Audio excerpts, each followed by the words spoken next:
সুপ্রিয় দর্শক সবাইকে স্বাগত জানাচ্ছি প্ল্যানেটারি হেলথ একাডেমির সুরক্ষায় প্রতিদিন অনুষ্ঠানে। আপনাদের সঙ্গে রয়েছি আমি ডাক্তার অমিত হাসান।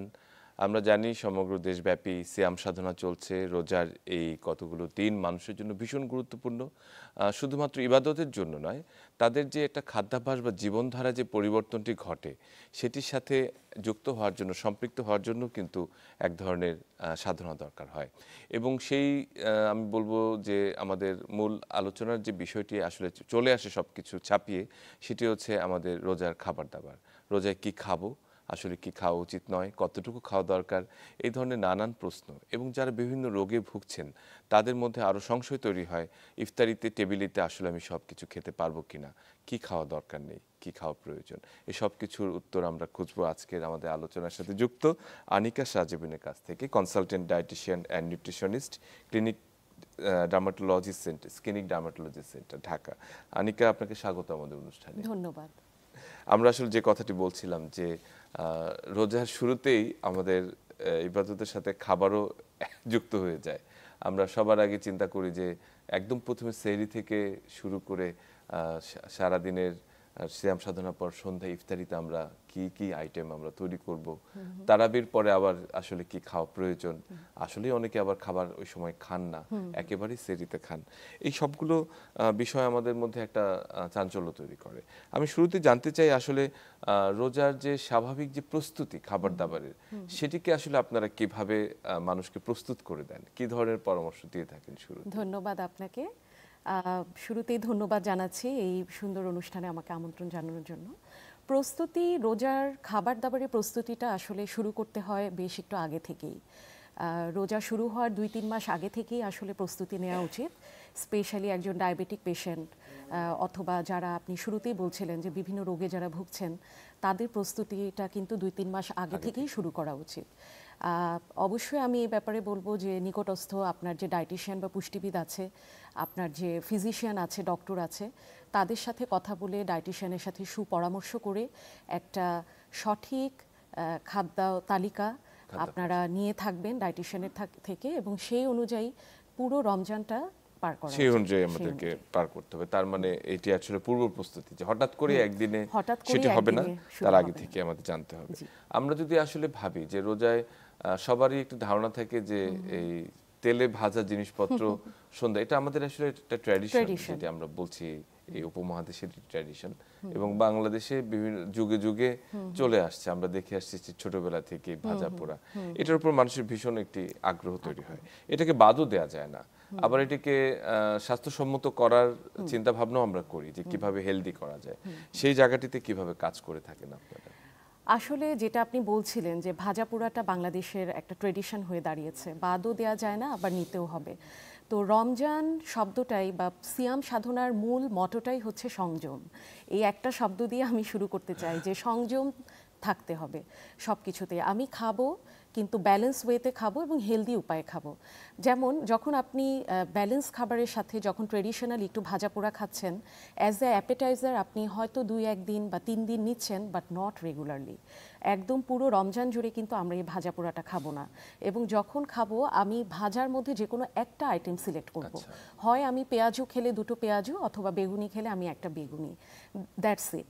কিন্তু অতিরিক্ত ভাজা পোড়া খেয়ে অ্যাসিডিটি করে বা খুব ভরপেট ইফতার করে একটা অস্বস্তির মধ্যে পড়ার থেকে একটু সংযম করে যদি আমরা খাই এবং বুঝে খাই, তাহলে এটা কিন্তু আপনাকে অনেক বেশি স্বস্তি দিবে। একেবারে যথার্থ। আমরা যদি আসলে রেগুলার একটা ক্যালোরির কথা চিন্তা করি, যে প্রতিটি মানুষ আমরা সারাদিনে যে পরিমাণ ক্যালোরি গ্রহণ করি, রোজার ক্ষেত্রে আসলে সেটা কি কোনো পরিবর্তন হয়? সেই সময় দেখা যাচ্ছে যে ইফতারের সময় আমরা বেসুমার খেয়ে ফেলি, মানে কোনো আর বাদ মানে না। যে এই ক্যালোরির বিষয়টাকে কিভাবে নির্ধারণ করে থাকে? ক্যালোরির বিষয়টা যেভাবে নির্ধারিত হয় সেটা হচ্ছে যে আসলে রমজানে বা সিয়াম সাধনায় আমাদের খাবারের ধরন, সময় এবং পরিমাণটা পরিবর্তিত হয়। কিন্তু একটা মানুষের পুষ্টি চাহিদা এবং তার যে মোট ক্যালোরির পরিমাণ এটা কিন্তু পরিবর্তিত হয় না। সুতরাং আপনার ডায়েটিশিয়ানই এটা আপনাকে সাজিয়ে দিবেন যে এই রমজানে আপনি ওই 1500 ক্যালোরি, সাপোজ একজন ব্যক্তি যদি 1500 ক্যালোরি ডায়েট পেয়ে থাকে রমজানের আগে, তাহলে রমজানের সময় সে কিভাবে খাবে এবং কতটুকু মেনটেন করলে তার 1500 ক্যালোরি ফুলফিল হয়, এটা একজন এক্সপার্টিসের কাছ থেকে এসে আপনাকে এটা ক্যালকুলেশন করে ডায়েট প্ল্যানটা নিয়ে নিতে হবে। আর সাধারণত আমরা ক্যালোরিটা যেহেতু পরিবর্তন হয় না, সেটাকে মাথায় রেখে আমরা ডায়েট প্ল্যানগুলো সেট করি। কারো যদি 2000 ক্যালোরি দরকার হয়, অনেক সময় দেখা যায় বাসায় কিশোর কিশোরী আছে বা বাড়ন্ত বয়সের বাচ্চারা আছে, তাদের ক্যালোরিটা তো ডেফিনেটলি চেঞ্জ হয়। তো সেইভাবে তখন আমরা তার ডায়েট প্ল্যানটা সেট করে দিই যে কতটুকু খেলে, কিভাবে খেলে তার খাবারটা ব্যালেন্স থাকবে, সে রোজাও রাখতে পারবে স্বাচ্ছন্দ্যে এবং ওই পরিমাণ ক্যালোরি এবং পুষ্টিটা সে পেয়ে যাবে। আমরা ক্যালোরির কথা শুনলাম, কিন্তু ক্যালোরি তো অনেক সময় আমাদের সবসময় মনের তৃষ্ণা মেটাতে পারে না। বিশেষ করে আমরা যদি একদম আমাদের খাদ্য তালিকা থেকে শুরু করি, যে একটি হচ্ছে সময়ের পরিবর্তন। আপনি বলেছেন যে বডির যে স্বাভাবিক যে খাবার গ্রহণের যে সময়টি রয়েছে সেটির সাডেন একটা চেঞ্জ হয়। এই চেঞ্জের সাথে অনেকে দেখা যাচ্ছে খাবার দাবারটিও আসলে পরিবর্তন হয়, অনেকেই বদহজমের শিকার হয়, প্রথমে খেতে পারেন না, নানা রকম সমস্যার সম্মুখীন হয়। এই সময়ের অ্যাডজাস্টমেন্টটা আসলে কিভাবে সুষম খাদ্য অথবা সহজপাচ্য খাদ্য দিয়ে কিভাবে সহজ করা যায়? আসলে সারাদিন অভুক্ত থাকার পরে, প্রায় 12-13 ঘন্টা অভুক্ত থাকার পরে আমাদের শুরুটাই হচ্ছে ইফতার দিয়ে। তো এই ইফতারটা যেন সুষম হয়, ব্যালেন্সড হয়, এই বিষয়ে সবার প্রথম দৃষ্টি রাখতে হবে। এবং ইফতারের সময় কিন্তু আমরা এমন আইটেমগুলো রাখি যেটা আমাকে এনার্জেটিকও রাখবে, নট অনলি আমার পেট ভরাবে, আমাকে সারা দিনের জন্য যেন পরবর্তী দিন যেন আমি সুন্দরভাবে রোজা করতে পারি, এনার্জেটিক যেন রাখে। তো সেদিক থেকে চিন্তা করলে আমরা সাজেশন করি ডায়েটিশিয়ানরা যে প্রথমেই সাদা পানি এবং 1টি বা 2টি খেজুর দিয়ে আপনি ইফতারটা শুরু করবেন।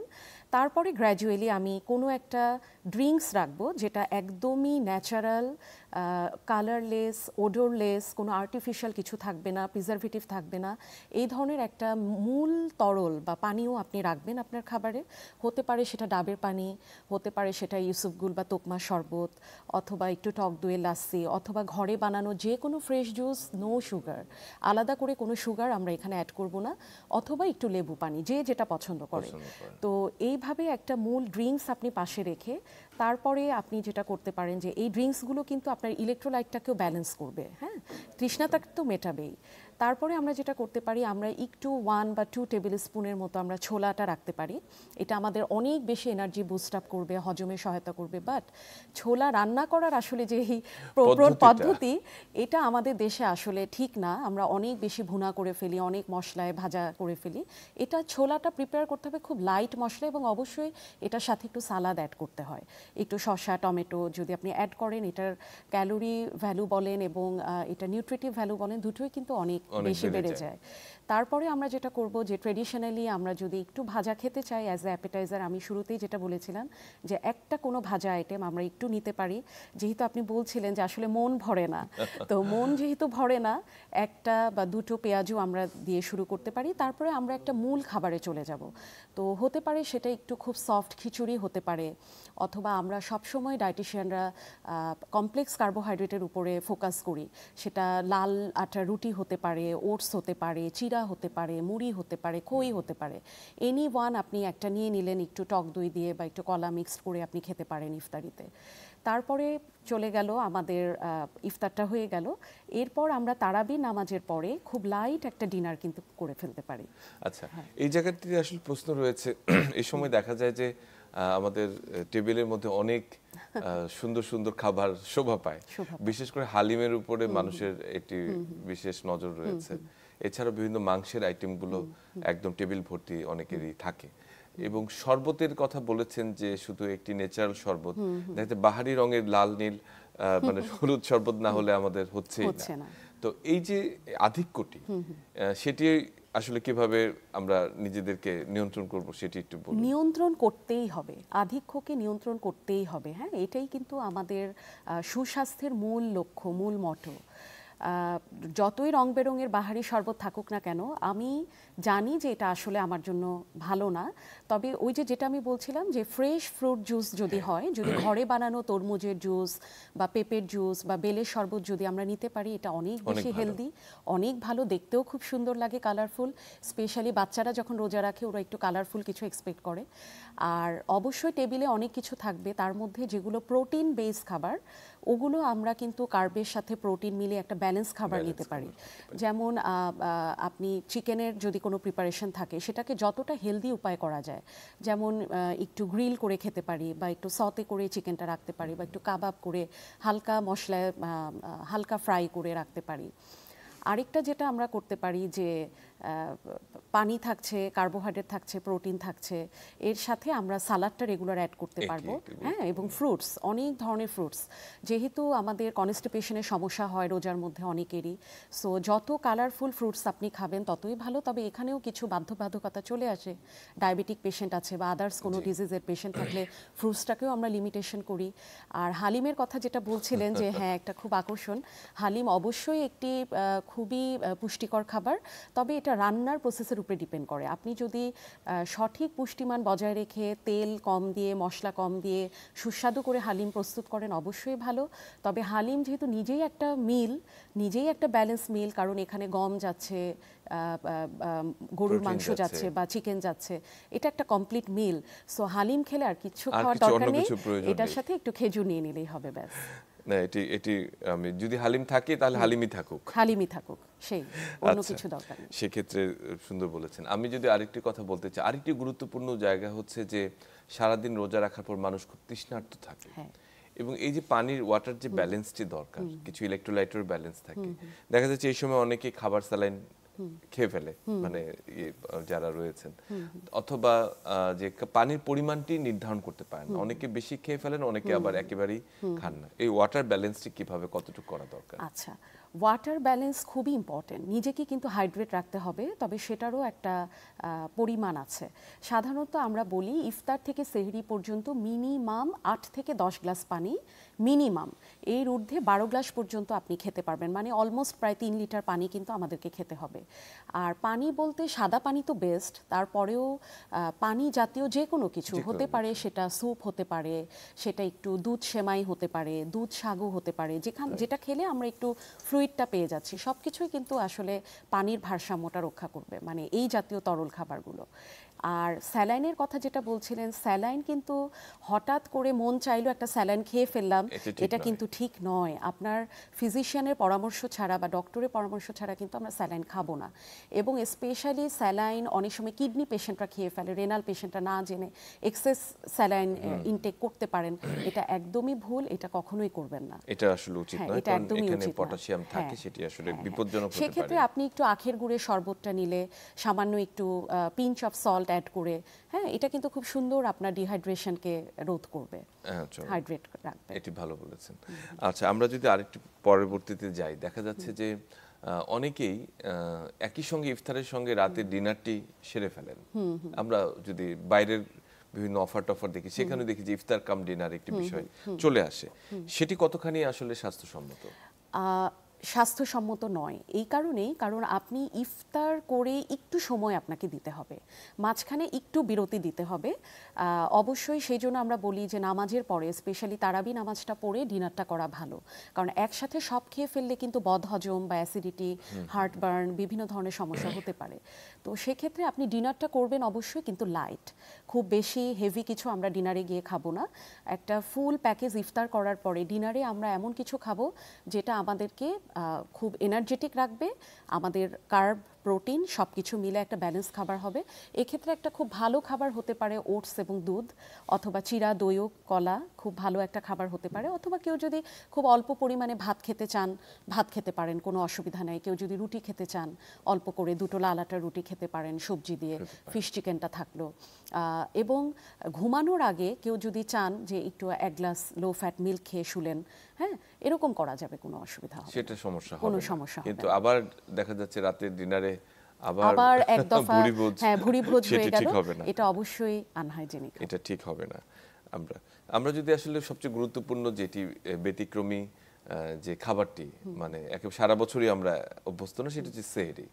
সেহরিতে হঠাৎ করে ঘুম থেকে উঠে খাওয়া দাওয়া শুরু করি, মানে প্রথম দিকে অনেকেরই অ্যাডজাস্ট করতে একটু সমস্যা হয়, কিছুটা ইনডাইজেশনও ভুগেন অনেকে, দেখছি এই সময়। তো সেহরির খাবারটা আসলে কেমন হওয়া দরকার আমরা যদি সেহরির খাবারটা আসলে খুবই গুরুত্বপূর্ণ, কেননা আমি সারাদিন যে রোজাটা রাখছি, সেহরিটা যদি আমি প্রপারলি না করি আমার রোজাটা কিন্তু আমার জন্য কষ্টকর হয়ে যাবে। দেখা যাবে যে অবসাদ, ক্লান্তি, মাথা ঘোরা, বিভিন্ন ধরনের সমস্যা হতে পারে। তো যেটা বলছিলেন যে হঠাৎ করে ঘুম থেকে উঠেই কিন্তু আমরা খেতে শুরু করব না, আমরা বেশ একটু সময় নিয়ে উঠবো। আমরা তাহাজ্জুদের নামাজটা যখন পড়ছি, যখন উঠলাম তাহাজ্জুদের নামাজ পড়ার জন্য 2 গ্লাস পানি খেয়ে নিলাম, একটু সময় দিলাম, একটু হাঁটাহাঁটি করলাম, তারপরে আমি আমার মূল খাবারে চলে গেলাম। সেহরি হতে হবে একদম ব্যালেন্সড, পুষ্টিসম্মত, এবং এখানে অতিরিক্ত তেল মশলা বা ভাজা পোড়া কিছু খাবো না। যেমন অনেকেই সেহরিতে হয়তো পোলাও খেতে চান, বিরিয়ানি খেতে চান, এই ধরনের হেভি রিচ ফুড কিন্তু আমরা খাবো না সেহরিতে, আমরা এটা অ্যাভয়েড করব। সব থেকে ভালো হচ্ছে ভাত। ভাত হচ্ছে ইজিলি ডাইজেস্টেবল, সো ভাতের সাথে আপনি মাছ খেতে পারেন। মাছ কিন্তু খুবই একটি পুষ্টিকর খাবার। আমরা সবসময় পেশেন্টদেরকে মাছ খাওয়াতে খুব উদ্বুদ্ধ করি এবং উৎসাহ দেই। মাছ হচ্ছে ইজিলি ডাইজেস্টেবল, আপনি এটা রাখতে পারেন, একটু সবজি রাখতে পারেন, হ্যাঁ, তার সাথে আপনি একটা খেজুর রাখতে পারেন। অনেকে সেহরিতে একটু খেজুর খায়, একটা খেজুর খেলে কিন্তু আপনি অনেক বেশি এনার্জেটিক থাকবেন সারাদিন। সাথে যদি কেউ দুধ ভাত খেতে চায়, দুধ ভাতও খেতে পারে, হ্যাঁ খুবই, হ্যাঁ। কিন্তু এখানে একটা কথা আছে যে যখন দুধ ভাত কলা একসাথে চলে আসে, এটার ক্যালোরি কিন্তু অনেক বেড়ে যায়।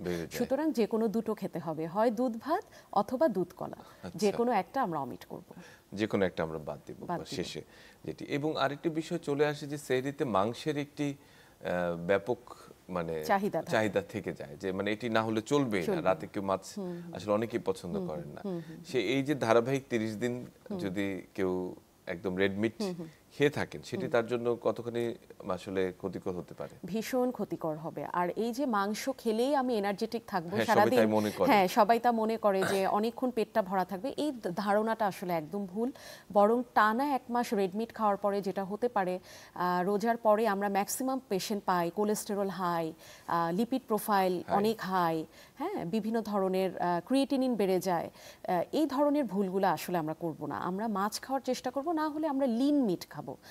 হতে পারে সেটা চিকেন হতে পারে, হ্যাঁ, খুব, এবং লিন মিট যেটাকে বলে আপনার চর্বিটা অ্যাভয়েড করে একদম শুধু লিন অংশটা আমরা খেলাম, হ্যাঁ, এরকম যদি মাঝে মাঝে করা যায় তাহলে ভালো।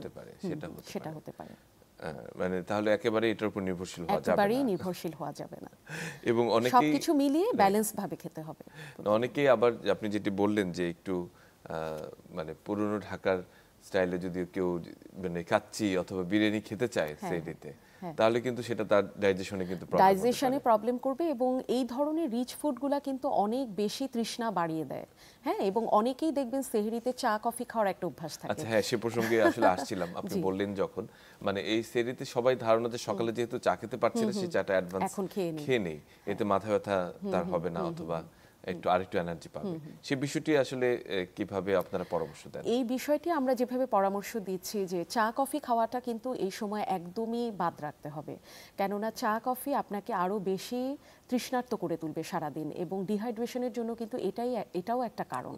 এবং আরেকটা ভুল আমরা করি, আমরা সকালে নাস্তা খেয়েই, আগে যেটা করতাম রোজার আগে নাস্তা খেয়েই সাথে সাথে চাটা খেতাম, অথবা সেহরি করেই চাটা খাচ্ছি, এতে যেটা হয় আমাদের আয়রন অ্যাবজর্পশনটা কিন্তু কমে যায়, হ্যাঁ। সো চা যদি আপনি নিতেই চান, হয়তো আপনার ঠান্ডা লেগেছে, আপনি একটু লাইট আদা বা লেবু দিয়ে একটু লিকার করে, হালকা লিকার করে খাচ্ছেন, অবশ্যই এটা সেহরি খাওয়ার অন্তত আধা ঘন্টা 1 ঘন্টা পরে, এবং না খেলে আরো ভালো, না খেতে পারলে আরো ভালো।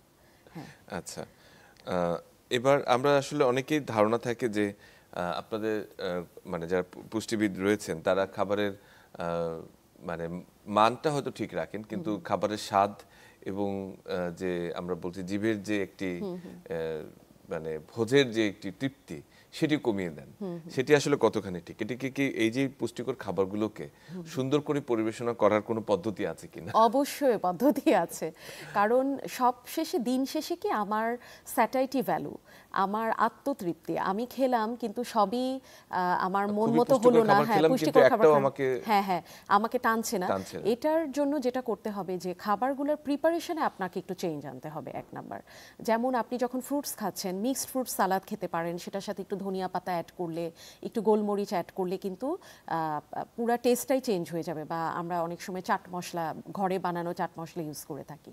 তারপরে আমরা যেটা করতে পারি যে তরকারিটা যখন আমরা প্রিপেয়ার করছি, আমরা ওখানে রান্নার প্রিপারেশন একটু চেঞ্জ করতে পারি। যেটা আমি আগেও বলছিলাম যে একটু কাবাব করে খাওয়া যেতে পারে, অথবা একটু ভিন্ন মাত্রায় একটু গ্রিল করে আপনি খেতে পারেন, বা ঘরে তৈরি একটু সামান্য টক দই দিয়ে একটু ঝোল করে কোরমা স্টাইলে আপনি করতে পারেন। এবং যাদের আমাদের এরকম একটু আত্মতৃপ্তির অভাব মনে হচ্ছে যে আরেকটু খায়, আমরা কিন্তু একবারে না খেয়ে অল্প অল্প করে আমরা বারবার করে একটু একটু করে ট্রাই করব, বাট সব মানে হেলদি ওয়েতে, নট আনহেলদি ওয়েতে। সো এইভাবে যদি একটু একটু করে খাওয়া হয়, আমার মনে হয় যে তৃপ্তিটাও উনি পাবেন, ওনার ক্যালোরিটাও ঠিক থাকবে। আচ্ছা, আরেকটি গুরুত্বপূর্ণ বিষয় আমরা আসলে অনেক সময় উপেক্ষা করতে পারি না, সেটি হচ্ছে যে সুগারের ব্যবহার। যে দেখা যাচ্ছে যে ইফতারি টেবিলিতে অনেক সুগারের অ্যাডেড সুগার রয়েছে। বিশেষ করে আমরা যে ঐতিহ্যগতভাবে জিলাপি খেয়ে থাকি, অনেক সময় দেখা যাচ্ছে যে ছোট ছোট মিষ্টির দানা মতো বুন্দিয়া, অথবা যে কোনো ধরনের মিষ্টি আইটেম, ফিরনি, পায়েস, সর্বত্র রয়েছে। এই যে 5-7টা আইটেম রয়েছে যেগুলোকে আসলে অ্যাভয়েড করা অনেক সময় কঠিন হয়ে যায়, বা বিভিন্ন দাওয়াতে গেলে বা বিভিন্ন ইফতার যে মাহফিল থাকে সেখানে গেলে। তো সেটা থেকে আসলে বাঁচার উপায় কি? মানে এতগুলো সুগার, আমরা ধরে নিই যে সুগার খেলে বোধহয় আমার মাথাটা এখন খুলবে। এটা একদমই উচিত না। যদি সুগার কন্টেইনিং আপনাকে কিছু খেতেই হয়, একটা আইটেম আপনি চুজ করবেন এতগুলোর মধ্যে যে কোনো একটা। তবে হোল রমজানে জিলাপি, স্পেশালি জিলাপি, বুন্দিয়া, এগুলো কিন্তু স্ট্রিক্টলি অ্যাভয়েড করা উচিত। কারণ জিলাপিতে অনেক সময় আপনার আর্টিফিশিয়াল কালার অ্যাড করা থাকে এবং খুব ডুবো তেলে ভেজে তারপরে আবার ওটাকে চিনি শিরায় দেয়। সো হাই ক্যালোরি ডেন্স একটা খাবার। আর একটা জিলাপি যদি আপনি এনজয় করেন, তাহলে আর কিছু খাওয়ার কিন্তু কোনো প্রয়োজন নাই। হ্যাঁ, আর শরবতের কথা যেটা আমি বলছিলাম, যে অবশ্যই আপনি একটু সুগার সাবস্টিটিউট যদি ইউজ করতে চান, না করাই ভালো। তারপরেও যদি দিতে হয়, সামান্য একটু সুগারের সাবস্টিটিউট হিসেবে ইউজ করতে পারেন, 0 ক্যাল দিয়ে। আর ফিরনি, পায়েস বা সাগু, এগুলা উইদাউট সুগার আপনি খেতে পারেন, যেটা ক্যালোরি ডেন্সও হবে এবং আপনার পানির যে চাহিদাটা আমি বলছিলাম, এটাও কিন্তু অনেকাংশে পূরণ করবে। আমরা তো মোটামুটি দেখা যাচ্ছে সেহরি, তারপরে হচ্ছে ইফতার, সবকিছু মোটামুটি কি কি খেতে হবে সেটি নিয়ে কথা বললাম। তবে যারা বিভিন্ন রোগে ভুগছেন তারা আসলে কিভাবে খাবেন সেই বিষয়টি নিয়ে কথা বলতে চাই। তবে তার আগে একটা ছোট্ট বিরতি নেই। সুপ্রিয় দর্শক, আমরা কথা বলছিলাম রোজায় কি খাবেন এবং এই রোজার খাদ্যাভ্যাস নিয়ে। আমাদের সঙ্গেই থাকুন, ফিরে আসছি একটু পর।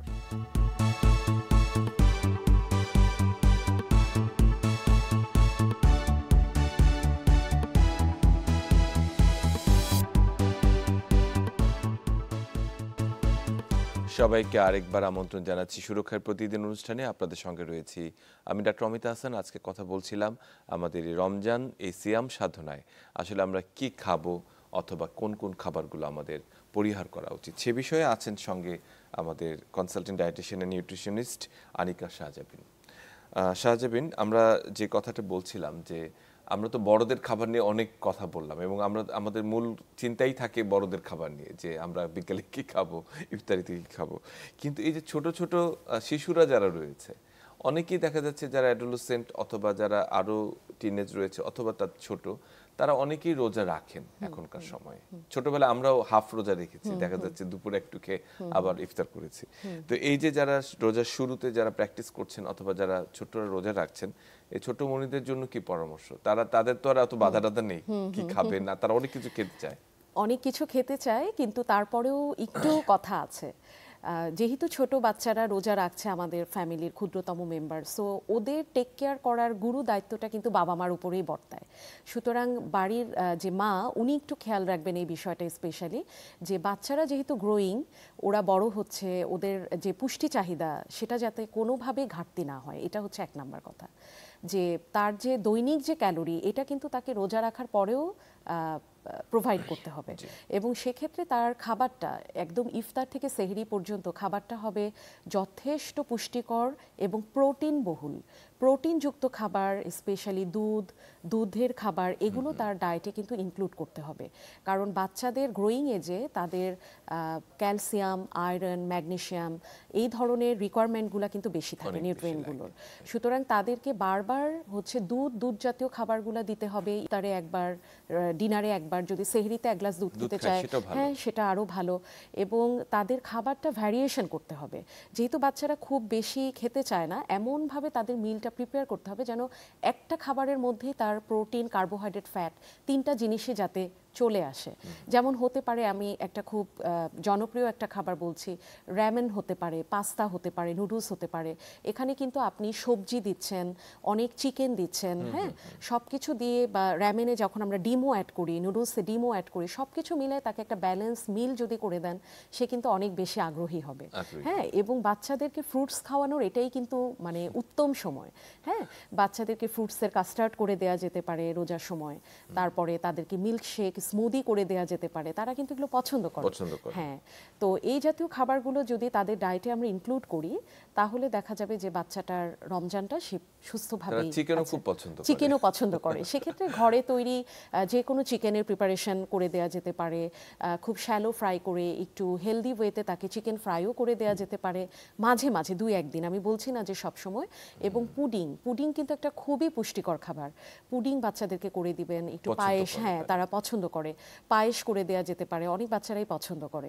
তো তাদের পছন্দের কথাটা মাথায় রেখে এখানে মাকে একটু বাড়তি যত্নশীল হতে আমি আহ্বান করব, না হলে কিন্তু তারা রোজা রাখার স্পিরিটটা সেরকম পাবে না। আরেকটি সমস্যা হয় যেটা তাদেরকে পানি খাওয়ানো নিয়ে ভীষণ কষ্ট হয়ে যায়। সেক্ষেত্রে তাদের এই যে এই ওয়াটার ব্যালেন্সটা কিভাবে করা যায়? যেটা বলছিলাম যে তাদেরকে ওয়াটারটাকেই সাদা পানির পাশাপাশি বিভিন্ন রকমের জুস, ঘরে তৈরি অবশ্যই, কোনো আর্টিফিশিয়াল জুস তাদেরকে আমরা অফার করব না। তাদেরকে একটু স্যুপ করে দিতে পারি, বাচ্চারা কিন্তু স্যুপ পছন্দ করে। হ্যাঁ, তারপরে আমরা মিল্কশেক, মিল্ক স্মুদি, ফালুদা পছন্দ করে, একটু ফালুদা করে দেওয়া যেতে পারে। এইভাবে যদি তাদেরকে বারবার আমরা একটু পরপর অফার করি, তাদের পানির চাহিদাটাও মিটবে, প্লাস ভালো কিছু খাওয়াও হবে এবং তারা আনন্দে থাকবে। আচ্ছা, আমরা একেবারেই মানে শিশু এক্সট্রিম অফ এজ, যারা বয়োবৃদ্ধ যারা রয়েছেন একেবারে, তাদের কিন্তু দেখা যাচ্ছে ডাইজেশন করার ক্ষমতাটি অনেক ক্ষেত্রে কম্প্রোমাইজ হয়ে যায়, যে একেবারে সহজপাচ্য খাবারগুলো তারা চায় সহজে খেতে।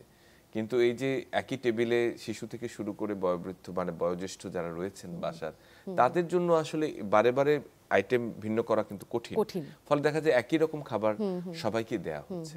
তাদের জন্য কি বিশেষ কোনো সেক্ষেত্রে বয়োবৃদ্ধ যারা আছেন, ওনারা যদি আদার্স কমপ্লিকেশন যদি সেরকম না থাকে, খিচুড়ি হতে পারে একটা খুব পারফেক্ট একটা মিল। হ্যাঁ, এটা বাচ্চাটাকেও যেমন ক্যালোরি দিচ্ছে, খুব ভালো পুষ্টিকর, তার জন্য ওই বয়স্ক মানুষটার জন্যও কিন্তু খুব পুষ্টিকর এবং ইজিলি ডাইজেস্টেবল, চিউয়েবল, কোনো প্রবলেম হবে না, সুন্দর তারা খেতে পারবে। পাকা পেঁপে হতে পারে, হ্যাঁ, বা অ্যাপেলের পিউরি করে রাখা যেতে পারে, বাচ্চারাও কিন্তু এটা পছন্দ করে।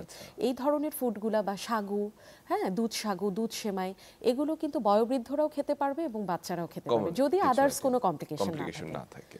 আমরা তো একেবারেই স্বাভাবিক মানে কোনো রোগবিহীন খাদ্য তালিকা শুনলাম আপনার কাছ থেকে, কিন্তু যারা বিভিন্ন রোগে, দীর্ঘমেয়াদী রোগে ভুগছেন, ক্রনিক ডিজিজে আক্রান্ত, তারাও তো রোজা রাখছেন অনেকেই, বিশেষ করে যারা ডায়াবেটিস রয়েছে, উচ্চ রক্তচাপে যারা ভুগছেন, হৃদরোগী রয়েছেন, অনেক ক্ষেত্রে কিডনি রোগী যারা হয়তো ডাক্তারের পরামর্শে অনুযায়ী রোজা রাখতে পারছেন, এই ধরনের পেশেন্টদের ক্ষেত্রে আপনাদের একটি গুরুত্বপূর্ণ ভূমিকা রয়েছে। বিশেষ করে তারা রমজানের আগে আপনাদের কাছে যে থাকেন যে আমি আসলে কি করব, কি খাবো।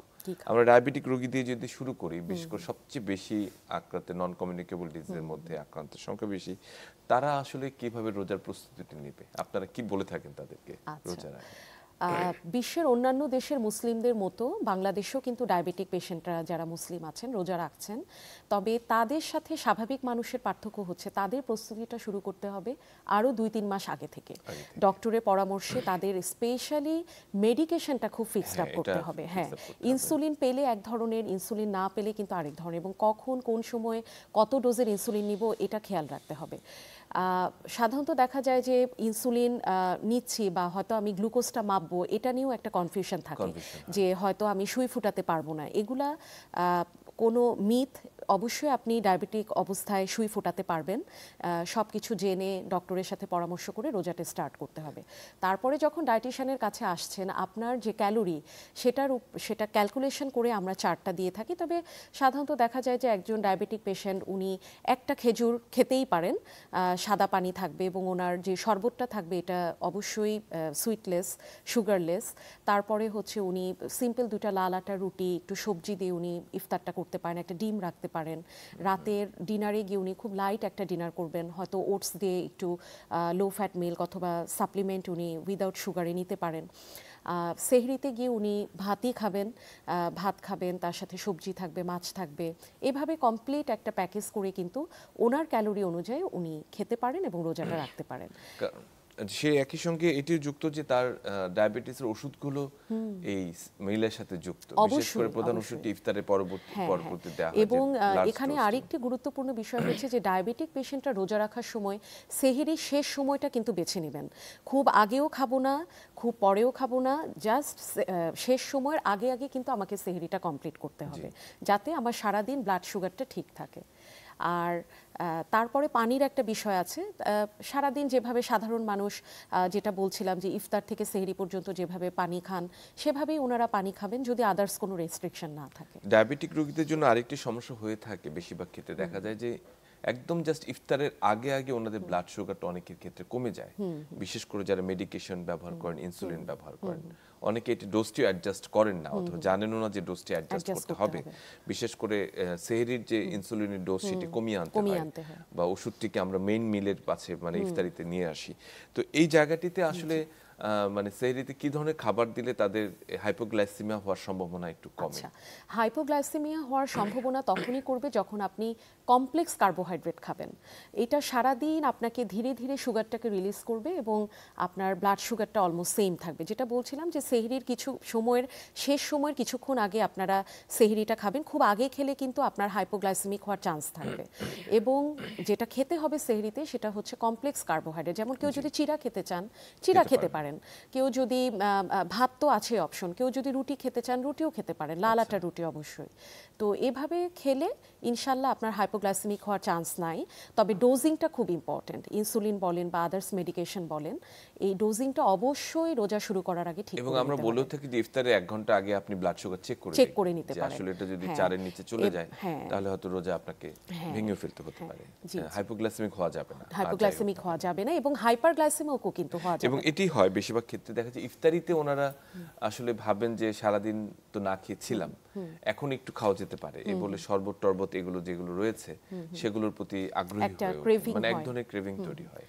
এটাকে ঠেকানোর উপায় কি? এটাকে ঠেকানোর উপায় হচ্ছে যে যদি কেউ একটু জিরো ক্যাল ইউজ করতে চায় করতে পারে, বাট সব সময় না। আমাদের যত আর্টিফিশিয়াল জিনিস আমরা অ্যাভয়েড করব ততই ভালো। সব থেকে ভালো যে সুগারলেস কোনো কিছু খাওয়া। তারপরেও এই সময় ফল ফ্রুটসের একটি বিষয় আসলে চলে আসে যে বিভিন্ন রকমের বাহারি ফলগুলো থাকে, রসালো ফলগুলো থাকে, বিশেষ করে এই সিজনে তরমুজ রয়েছে, বিভিন্ন রকমের অন্যান্য ফ্রুটসগুলো রয়েছে, মিষ্টি জাতীয় ফ্রুটস। এগুলো আসলে তারা ফল খাওয়ার ব্যাপারে আসলে ডায়াবেটিক পেশেন্টদের একটু সাবধান থাকতে হবে। এটা ডায়েটিশিয়ানের পরামর্শে আপনারা খাবেন। যেই ফলগুলো লো জিআই সমৃদ্ধ, যেমন আপেল হতে পারে, কমলা, মালটা, কামড়ে খেতে হয়, এগুলো খেলে আপনার জন্য ভালো। আর যদি তরমুজ খেতে চান হয়তো সপ্তাহে 1 দিন 2 টুকরা খেলেন, অথবা আনারস 2 টুকরা অ্যাড করা যেতে পারে, কিন্তু নট রেগুলারলি। প্রতিদিন আমরা এটা খাবো না। হ্যাঁ, কিন্তু পেয়ারা, তারপরে হচ্ছে বাঙ্গি, টক জাতীয় ফল, এগুলো কিন্তু ডায়াবেটিক পেশেন্টদের জন্য ইজি, খাওয়াটা সহজ। কলার ক্ষেত্রে কি পরামর্শ? কলাটা আমরা রেগুলারলি খাবো না, কিন্তু যদি খেতেই হয় ছোট্ট একটা চাপা কলা, টক মিষ্টি কলা যেটাকে আমরা বলি, টক মিষ্টি কলায় কিন্তু সুগারটা কম বাড়ে। তবে আমাদের দেশে টেন্ডেন্সি হচ্ছে আমরা সাগর কলা, সবরি কলা, অনেক মিষ্টি কলা খেয়ে ফেলি, এটা খাওয়া যাবে না। হ্যাঁ, কলাটা যদি আপনি খান, একটা টক মিষ্টি কলা চিড়ার সাথে মিক্সড করে খেলে এটা আপনাকে ব্যালেন্স ভাবে ক্যালোরিটা দিবে। এটি গুরুত্বপূর্ণ এবং একই সঙ্গে এটাকে মানাটাও ভীষণ গুরুত্বপূর্ণ, শুধু জানাটি নয়। হ্যাঁ। সেটাকে মেনে চলা মেনে চলা একই সঙ্গে। হ্যাঁ, এবং যদি দেখা যায় যে ইফতারে আপনার কার্বটা বেশি খাওয়া হয়ে গেছে কোনো কারণে, তাহলে কিন্তু ডিনার এবং সেহরি থেকে কার্বটাকে আবার অমিট করে একটু অমিট করে অ্যাডজাস্ট করতে করতে হবে। হবে। আমরা একেবারে খুব সংক্ষিপ্ত শেষের দিকে আছি। যদি আমরা কিডনি রোগী সবাই আসলে রোজা রাখতে পারবে না, কিন্তু যারা রাখতে পারবে তাদের ক্ষেত্রে বিশেষ করে ওয়াটার ব্যালেন্সের ক্ষেত্রে গুরুত্বপূর্ণ পরামর্শটি আমরা জানতে চাই। আচ্ছা, ওয়াটার ব্যালেন্স এবং কিডনি রোগীর ডায়েটটা খুবই গুরুত্বপূর্ণ, এবং ওয়াটার ব্যালেন্স এটা ডক্টরের সাথে কথা বলে। কিডনি রোগীদেরকে কিন্তু রোজা রাখতে না করা হয়, তবে যে কোনো ক্রাইটেরিয়া যদি তাকে তার ডক্টর রাখতে পারমিট হয়। করে, হ্যাঁ সে রাখতে পারে। সেক্ষেত্রে কতটুকু ফ্লুইড সে খাবে অবশ্যই ডক্টরের অনুমতি নিয়ে কথা বলে। আর খাবারটা হবে এরকম যে সব ধরনের ডালের খাবার, বেসন, এগুলো কিন্তু স্ট্রিক্টলি তাকে অ্যাভয়েড করতে একেবারেই। হবে, না হলে কিন্তু ক্রিয়েটিনিন হাই হয়ে যাওয়ার প্রোটিনের tendency ক্ষেত্রেও থাকবে। restriction প্রোটিনের রয়েছে। ক্ষেত্রেও রেস্ট্রিকশন থাকবে, এবং আপনি যদি কোনো ভাজা পোড়া খান, বেসন বা চালের আটা ইউজ করে বা ময়দা ইউজ করে কিন্তু আপনাকে কোট করে সেটা ভাজতে হবে। এটা আমরা অনেকেই জানি না। এবং একটা খুব ভালো কার্বের সোর্স হচ্ছে কিডনি পেশেন্টের জন্য সাগু। রেগুলার আপনার খাবারে একটু সাগু অ্যাড করবেন, এবং কার্বোহাইড্রেটটা বেশি অ্যাড করতে হবে। অসংখ্য ধন্যবাদ আনিকা শাহজাবিন, আমাদের সাথে আজকের এই পবিত্র রমজানে সেহরি, ইফতার এবং রাতের খাবার নিয়ে গুরুত্বপূর্ণ তথ্য দিয়েছেন। ধন্যবাদ নিশ্চয়ই আপনাকে। ভবিষ্যতে কথা হবে আপনার সঙ্গে। ধন্যবাদ। সুপ্রিয় দর্শক, আমরা এই রোজায় আসলে আমাদের খাবার দাবারটি কেমন হওয়া দরকার, আমরা আসলে এই সিয়াম সাধনা করব, একই সঙ্গে রোজার যে ইফতারি সেহরি সেটাকে উপভোগ করব, কিন্তু সেটি অবশ্যই স্বাস্থ্যসম্মত উপায়ে এবং সেই পুষ্টির যে গুণগুলো রয়েছে সেটিকে বজায় রেখে আমরা আধিক্যটি পরিহার করব। সিয়াম রোজা মানেই হচ্ছে সংযম, সেই সংযমটি বজায় রেখে খাদ্যাভ্যাসটি নিয়ন্ত্রণে রাখবো, সেটি হোক আমাদের ব্রত। সবাই ভালো থাকবেন, সুস্থ থাকবেন।